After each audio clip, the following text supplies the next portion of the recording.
সুপ্রিয় দর্শক, এই মুহূর্তের সবথেকে বড় খবর।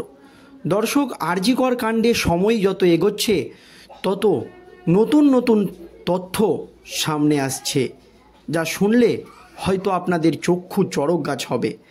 দর্শক, আপনারা সকলেই জানেন আরজি কর কাণ্ডে মহিলা চিকিৎসক মৃত্যুর ঘটনায় রাজ্য রাজনীতি একেবারে তোলপাড় এবং বিভিন্ন জায়গায় ডাক্তার থেকে নার্স সকলেই কর্মবিরতি শুরু করেছে, চলছে জোরদার আন্দোলন। এই আবহে রাজ্যের পুলিশের ভূমিকা নিয়ে প্রশ্ন উঠে গিয়েছে এবং অনেক চিকিৎসক এবং বিশেষজ্ঞ পোস্টমর্টম রিপোর্টের ওপর ভিত্তি করে দাবি করেছে আরজি কর কাণ্ডে এই যে ঘটনা ঘটিয়েছে সিভিক ভলেন্টিয়ার, তার একার পক্ষে এই কাজ সম্ভব হয়নি।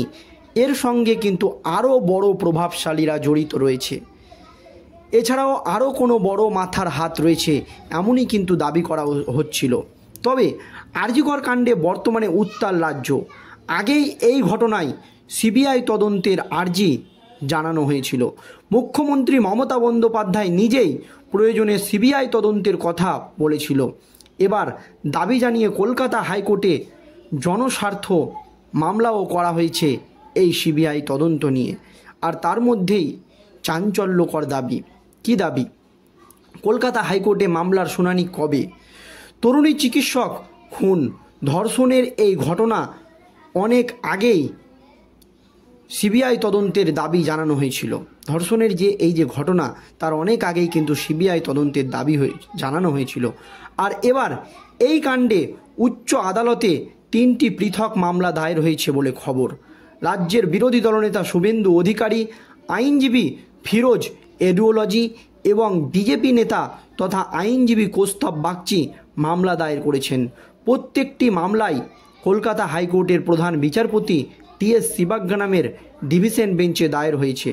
আগামী মঙ্গলবার শুনানি হতে পারে। এই আবহে মুখ্যমন্ত্রী মমতা বন্দ্যোপাধ্যায় নির্যাতিতাদের বাড়িতে পৌঁছে গিয়েছিলেন এবং নির্যাতিতার বাড়িতে পৌঁছে তিনি আশ্বাস দিয়েছেন যে পুলিশ যদি 7 দিনের মধ্যে এই তদন্তের কিনারা করতে না পারে তাহলে কিন্তু সিবিআইয়ের হাতে তুলে দেওয়া হবে এই মামলা।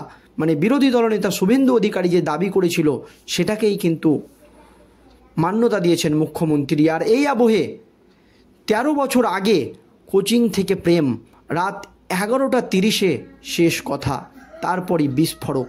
কি হয়েছে দেখুন দর্শক। অনেক কষ্ট করে মেয়ের পড়াশোনা চালিয়ে তাকে ডাক্তার বানিয়েছে বাবা মা। আরজি করে মেয়ের এই মর্মান্তিক মৃত্যুতে ভেঙে পড়েছে নির্যাতিতা ডাক্তারের বাবা মা, ভেঙে পড়েছেন তার ডাক্তার প্রেমিকও। নভেম্বর মাসে বিয়ের পিঁড়িতে বসার কথা ছিল। বিয়ের চূড়ান্ত দিন নির্ধারণ করার কথাবার্তা চলছিল দুই পরিবারের মধ্যে। তবে পরিণতি পেল না 13 বছরের প্রেম। পরিবার সূত্রে জানা যায় আরজি করের নির্যাতিতা ডাক্তারি পড়ুয়ার বিয়ের কথা ছিল নভেম্বরেই। যাকে বউ সাজে দেখার জন্য দিন গুনছিলেন, তার সব বাহী গাড়িতে দেখে সেই মুখ এখনও ভুলতে পারছে না। বয়সে কয়েক বছরের বড় সিনিয়র ডাক্তার প্রেমিক। মানসিকভাবে অনেকটাই ভেঙে পড়েছেন তিনি। প্রায় 13 বছর আগে দমদমের একটি প্রাইভেট কোচিং সেন্টারে তাদের প্রথম দেখা। উচ্চ মাধ্যমিক পাস করে মেডিকেল জয়েন্টে বসেছিলেন দুজনেই। সেই সূত্রেই এই কোচিং সেন্টারে যাওয়া। সেখান থেকেই প্রেম পানিহাটির মেয়ে এবং ব্যারাকপুরের পলতার বাসিন্দা ওই যুবকের। সেই রাতে এই নৃশংস ঘটনা ঘটে গেল। সেই রাতে তার প্রেমিক ডাক্তারও নাইট ডিউটিতে ছিলেন। নদিয়ার একটি মেডিকেল কলেজ হাসপাতালে চিকিৎসক হিসাবে কর্মরত ছিলেন তিনি। জানা গিয়েছে ঘটনার দিন রাত 11:30 নাগাদ তরুণীর সঙ্গে তার প্রেমিকের শেষ কথা হয়। ডিউটিতে ছিলেন, তাই বেশিক্ষণ কথা বলতে পারেনি ওই মহিলা চিকিৎসক। কিন্তু পরে অনেকটা সময় চলে গেলেও ডাক্তার প্রেমিকার ফোন না পাওয়ায় কল করতে থাকেন ওই প্রেমিক চিকিৎসক। মেসেজেও বেশ কয়েকবার খোঁজ নেওয়ার চেষ্টা করেন, কিন্তু মেলেনি কোনো উত্তর। ওই ব্যক্তি ভেবেছিলেন ডিউটিতে ব্যস্ত আছে বলেই হয়তো রিপ্লাই দিতে পারছেন না তার প্রেমিকা, কিন্তু সেই রাজ্যে দুঃস্বপ্নে পরিণত হবে তা স্বপ্নেও কল্পনা করতে পারেনি তার ডাক্তার প্রেমিক। এখনও খড়দহ থানা এলাকায় মৃত ডাক্তারি তরুণীর বাড়ির সামনে এখনও সোনালি রঙের জলজল করছে রেসপিরেটরি মেডিসিন টেমপ্লেট। যে বাড়িতে বিয়ের সানাই বাজার তোড়জোড় চলছিল সেই বাড়িতে এখন শোকের ছায়া। এরপর কি করবেন, কিভাবে ভালোবাসার সেই মানুষকে ছাড়া কাটাবেন বাকি জীবন, বুঝে উঠতে পারছেন না আর.জি. কর কাণ্ডে খুন হওয়া ওই চিকিৎসকের হবু স্বামী। যারা এই কাণ্ড ঘটালো তাদের নজিরবিহীন শাস্তি হোক দাবি মৃতার শোকাহত প্রেমিকের। সোমবার মৃত ডাক্তারের বাড়ি যান মুখ্যমন্ত্রী মমতা বন্দ্যোপাধ্যায়। সোমবার দুপুর 1:15 নাগাদ নাটাগড় আম্বিকা মুখার্জি রোডের বাড়িতে আসেন মুখ্যমন্ত্রী। তার সাথে ছিল পানিহাটির বিধায়ক নির্মল ঘোষ, কলকাতা পুলিশের কমিশনার বিনোদ গোয়েল। প্রায় 45 মিনিট পরিবারের সদস্যদের সঙ্গে কথা বলেন মুখ্যমন্ত্রী সহ অন্যান্যরা। মুখ্যমন্ত্রী বলেন, আমি প্রথম যেদিন এই খবরটি পাই সেই দিন আমি জানিয়েছিলাম খুব নক্কারজনক এবং বেদনাদায়ক ঘটনা। যেই জড়িত থাক অবিলম্বে তাদের শাস্তি দিতে হবে।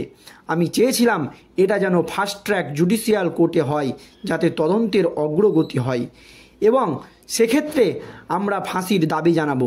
কারণ কিছু লোক এখনও সামাজিক অবক্ষয়ের মধ্যে আছে, সামাজিক মূল্যবোধ ভুলে গিয়েছে। মেয়েদের গায়ে হাত দেওয়া যে কত বড় অপরাধ। ওখানে নার্স ছিল, সিকিউরিটি ছিল, তারপরও এই ঘটনা কিভাবে ঘটলো আমি বুঝতে পারছি না। ওর পরিবারের লোক বলেছে ভিতরে কেউ জড়িত ছিল, যদি তাই হয় তাহলে তার বন্ধু বান্ধব সহ সকলকে ডেকে জিজ্ঞাসাবাদ করা হবে। ইতিমধ্যেই হাসপাতাল প্রিন্সিপাল চেস্ট ডিপার্টমেন্টের হেড পুলিশ পোস্টের দায়িত্বে থাকা এসি থেকে সরিয়ে দেওয়া হয়েছে। ফরেনসিক ডগ স্কোয়ারে দিয়ে তদন্ত হয়েছে যাতে দোষীরা শাস্তি পায়। আমি চাই পুলিশ যত তাড়াতাড়ি সম্ভব দোষীদের গ্রেপ্তার করুক। আর যদি রবিবার পর্যন্ত তারা কুল কিনারা না করতে পারেন তবে আমরা নিজেদের হাতে রাখব না। রবিবার পর্যন্ত অপেক্ষা করব, সেই ক্ষেত্রে সিবিআইয়ের হাতে হস্তান্তর করব এই তদন্ত। এমনই কিন্তু জানিয়েছেন মুখ্যমন্ত্রী মমতা বন্দ্যোপাধ্যায়। তবে দর্শক, এটা খুব একটা দুঃখজনক ঘটনা এবং তাদের 13 বছরের যে প্রেম সেটা কিন্তু একদিনে শেষ করে দিল দুষ্কৃতীরা। দর্শক, এই নিয়ে আপনাদের মতামত অবশ্যই কমেন্ট বক্সে জানাবেন। ভিডিওটি শেষ পর্যন্ত ধৈর্য সহকারে দেখার জন্য ধন্যবাদ।